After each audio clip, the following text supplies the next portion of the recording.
वक्ता मंच के इतने कार्यक्रम अटेंड कर चुका हूँ जितना मोदी जी की विदेश यात्रा नहीं हुई होगी। और पूत कपूत तो का धन संचय और पूत सपूत तो का धन संचय। यदि बेटा लायक है तो फिर पिता क्या ही धन संचय का वो बना लेगा अपने लिए।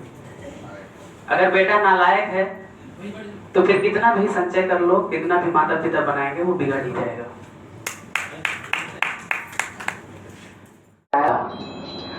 इतनी बड़ी संस्था के जो संस्थापक हैं, मैं उत्तर प्रदेश से हूँ।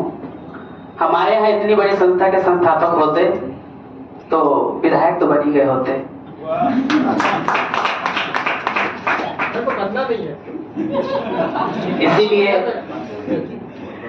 सरकार का प्रेशर आएगा आपके ऊपर बहुत देने के लिए। हम तुम्ही को विधायक बना देंगे। क्योंकि हमारे यहाँ 4 लोगों का यदि व्हाट्सएप ग्रुप है तो गांव का सरपंच होगा, और यदि गांव का सरपंच है तो उसे मिलने के लिए जुगाड़ लगाना पड़ता है। तो जब मैं पहली बार वक्ता मंच में आया तो मुझे लगा कि इतनी बड़ी एनजीओ है और इनके संस्थापक से मिलने के लिए मुझे किसी न किसी का सहारा लेना पड़ेगा। और मैं पहले प्रोग्राम में ही पहली बार सर से, शुभम भैया से और राजेश पराते सर से मिला, और जो मिलने का व्यक्तित्व था, तो हमारे यहाँ के जो सरपंच है वो अपने आप को विधायक समझते हैं, और इतने बड़े एनजीओ के संस्थापक मिलने का जो व्यक्तित्व था, मैं वही फिदा हो गया। और उसके बाद से मैं कोई भी प्रोग्राम नहीं छोड़ा, जहां तक मैं आ सकता था मैं आया। इसके लिए मैं बहुत बहुत धन्यवाद देता हूँ। व्यक्तित्व तो शानदार है, इसके लिए जोरदार तालियां बनती। के सरपंच से मिलने के लिए आपको किसी परमिशन की जरूरत नहीं जरूरत पड़ी। इस बात की खुशी है मुझे। और जितना वक्ता मंच को यहाँ जानते हैं, शायद मेरे एरिया में उससे ज्यादा, यहाँ से ज्यादा तो नहीं कहूंगा, लेकिन यूपी में चित्रकूट जिले में जितने लोग जुड़े हैं वक्ता मंच वहां भी प्रसारित है, वहां भी उसका नाम है। और इसी वक्ता मंच से प्रेरित होके हमारा 4 दोस्तों का ग्रुप है। हम सरपंच नहीं बनना चाह रहे हैं, लेकिन 4 दोस्तों ने मिलकर एक एनजीओ तैयार की है, मनोदशा फाउंडेशन करके, जो शिक्षा और स्वास्थ्य पे काम करती है। और बहुत जल्द वक्ता मंच को वहां सम्मानित करने के लिए बुलाया जाएगा। ये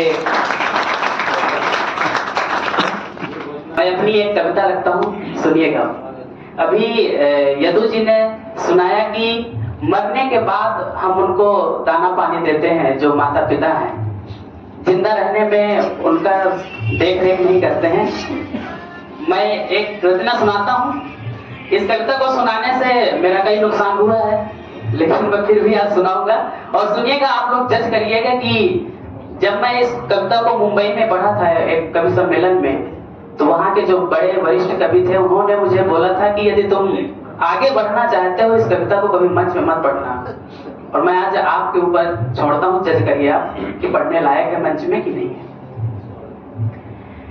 कि छलके आंसू ममता बोली, भर दो अब मेरी खाली झोली। पुत्र नहीं है तो एक दुख कि पुत्र नहीं है, पुत्र है तो 100 दुख कि उसकी डिमांडें पूरी करना है। अब पुत्र हो कि यदि नालायक निकल जाए तो फिर दुखों का भंडार है। सुनिएगा कि छलके आंसू ममता बोली, भर दो अब मेरी खाली झोली। कि छलके आंसू ममता बोली, भर दो अब मेरी खाली झोली। कि धन धनाढ्य हुआ जब बेटा, छोड़ गया वो माँ की खोली। नौकरी पाने के बाद माँ बाप को छोड़कर चले जाते हैं ना। कि धन धनाढ्य हुआ जब बेटा, छोड़ गया वो माँ की खोली। कि जिसके लिए तूने माँ को छोड़ा, वो कुछ भी हो तेरा यार नहीं है। तेरा मन भ्रम है प्यार नहीं है, तेरा मन भ्रम है प्यार नहीं है। माँ बाप के लिए, प्यार के लिए माँ बाप को छोड़ देते हैं वो उसके लिए। कि दीन दुखी कर अपनी माँ को, ऐसे घर में तू रहता है। कि दीन दुखी कर अपनी माँ को, ऐसे घर में तू रहता कहता है दुनिया में है अब वो अकेली, उसका अकेलापन कहता है कि दीन दुखी करे अपनी माँ को, ऐसी घर में तू रहता है कि जग में है अब वो अकेली, उसका अकेलापन कहता है कि पैसा भेज दिया है तूने। बेटा बोलता है कि पैसा जितना चाहिए उतना ले लो, लेकिन मैं नहीं आ पाऊंगा। कि पैसा भेज दिया है तूने, तेरे जीवन का ये सार नहीं है, तेरा मन भ्रम है प्यार नहीं है, तेरा मन भ्रम है प्यार नहीं है। अंतिम बात सुनिएगा कि माँ जब तुमको दूध पिलाती, मन ही मन तेरा मेल मिलाती। हर माँ अब जब बेटे को दूध पिलाती है तो मन ही मन उसकी जोड़ी बनाती है।